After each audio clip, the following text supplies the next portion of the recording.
أفرموا. ببڕای من ئەبێ ئاگامان لەوە بێ کە ئازادی خۆمان لە بەشی کوردستانە چۆن بپارێزین لە کاتێکا کە هەموو داگیرکەرانی کوردستان بەردەوام خەریکی ئەوەن کە بیانەوێ ئەم ئەزموونەی ئێمە لێرە تێک بدەنەوە. دیارە یەکێک لەو مەسەلە گرنگانە ئەوەیە کە داگیرکەران هەوڵەدەن کە لە وڵاتی ئێمەدا بنکەی جاسووسی و پیلانگێری خۆیان قایم بکەن. ینی ئەمەش بە جۆرێکی تر لە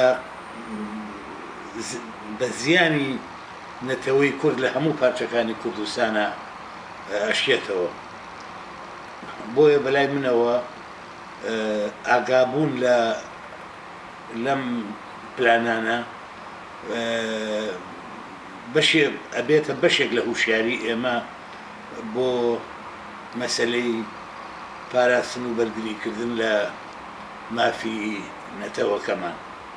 ینی پێویستە گەنجانی کورد لەم بارودۆخەدا پشتی لێ نەکەنەوە و ئاگایان لەوە بێ کە دژمنانی کورد دەیانەوێت چی بکەن.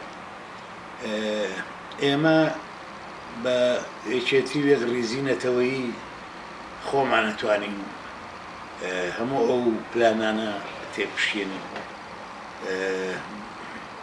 بۆیە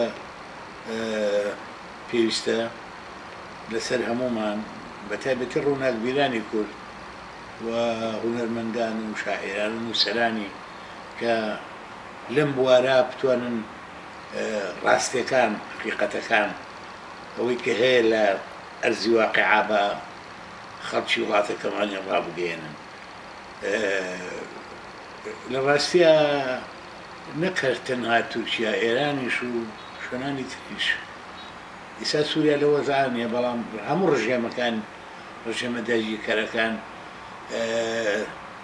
تا ڕادەیەکی زۆر تەراتێن لەم بەشەی کوردستانە ئەکەن و ئەمە بەشێک لەو لە پرسراوێتەیە کەوێتە ئەسوی حکوومەتی هەنێمی کوردستان. یعنی کە ئەبێ ئەوان ئاگایان لە ئازادی و لەو دەستکەوتانە بێ کە لێرە بەدەستهێنراوە.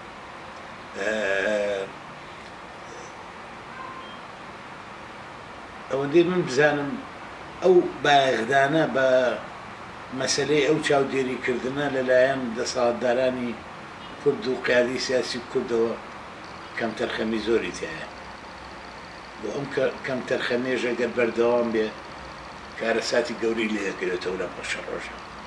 سوپاسانەکەم.